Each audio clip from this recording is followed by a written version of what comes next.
in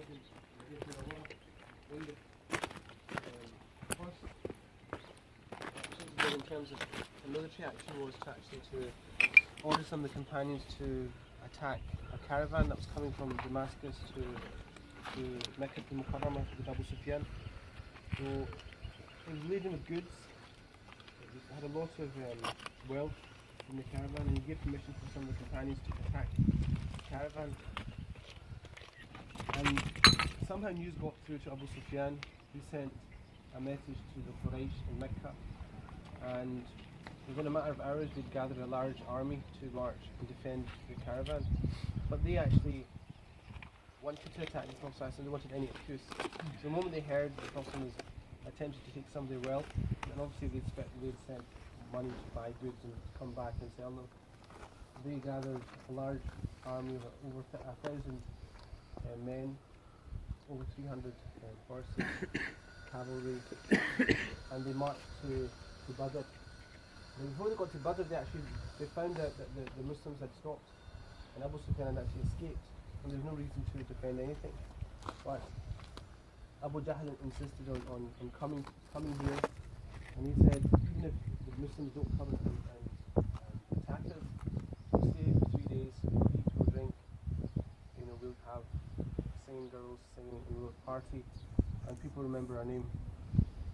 And the Prophet then sent an army out to meet him and the Quraysh. Actually, a lot of scholars say that the Prophet didn't want to attack the caravan itself. He wanted to bring the Quraysh out of Mecca. So one of the things we know is the only time the Prophet actually told the Muslims where he was going to when he was attacking was the Battle of Tabuk. Tabuk was a long, long journey, so he wanted them to prepare the journey. It's the only time he told them where they were going, and what he told them was exactly what he meant. Usually he mentioned it indirectly, and he wasn't open in what his intention was. So even when the Prophet told them to attack the caravan of Quraysh, we don't really think that he wanted them to attack the caravan. He wanted the Quraysh to come out of Mecca with their army, and also he wanted the companions to be almost excited to attack a small caravan of the Quraysh and be ready for a small battle, but not for the big battle. And once the companions got, when you get excited, you go out, and then one thing leads to another, and all of a sudden you're in front of a massive army. You wouldn't usually go out, so you'd probably be scared. But once they found themselves in front of a large army, they didn't have that fear. And this is where the battle took place. So what happened is the Prophet set a camp which is called the Camp of Aris. It's actually close. You pass by it, the Prophet set a tent there, and that's where he set up his command post, that's where he prayed to Allah subhanahu wa ta'ala the night before the actual battle itself. So we'll pass by that, which is 5 minutes away from here. And then the Prophet consulted with his companions to prepare the strategy for war, and the strategy was based on consensus. First of all, the Prophet set his camp in a specific place. Some of the companions told him the better place is actually to camp in front of the water supplies or block off all the water. So the Quraysh they will be forced to attack the Muslims to get access to water if they want to stay here. And that's exactly what happened.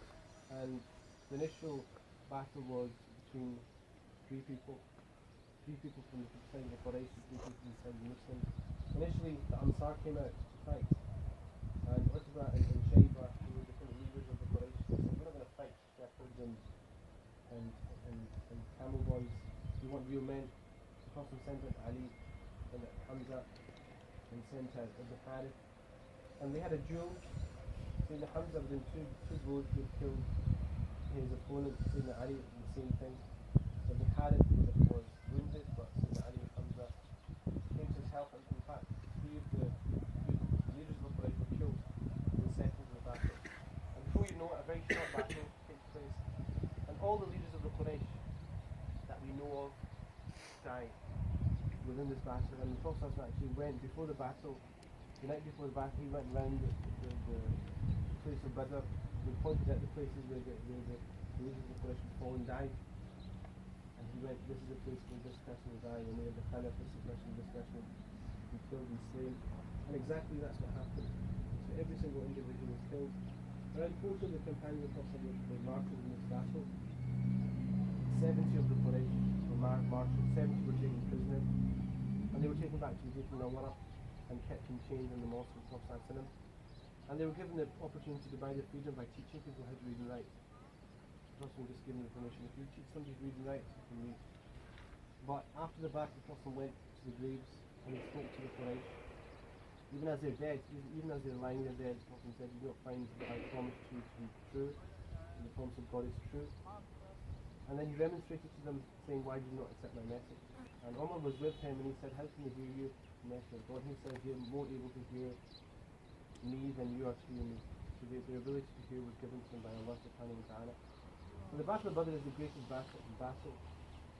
Allah subhanahu wa ta'ala in the Quran specifically mentions it.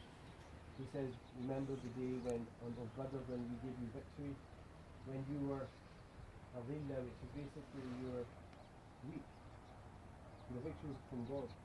And that contrasts with the discussion in the Quran about Uhud, where the Muslims felt a degree of pride and also a degree of superiority, and they were vanquished by the Quraysh. It's interesting, this is the most important battle of our history. 330 people, Muslims took part in the battle.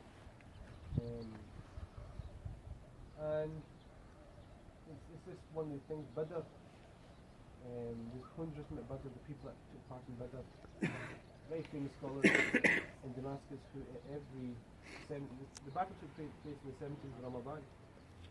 And he used to recite the names of people of Badr, and he passed through the 17th of Ramadan. So he loved the people of Badr so much that he used to recite poems in their praise, mention them all the time. And it just happened that he passed on the same night, the same day and the same night of Badr. So Badr has an amazing importance, shows you the importance of intentional sincerity. Also the fact that numbers are not important, what's important is ikhlas. You can see it's a very small place, it's now a graveyard.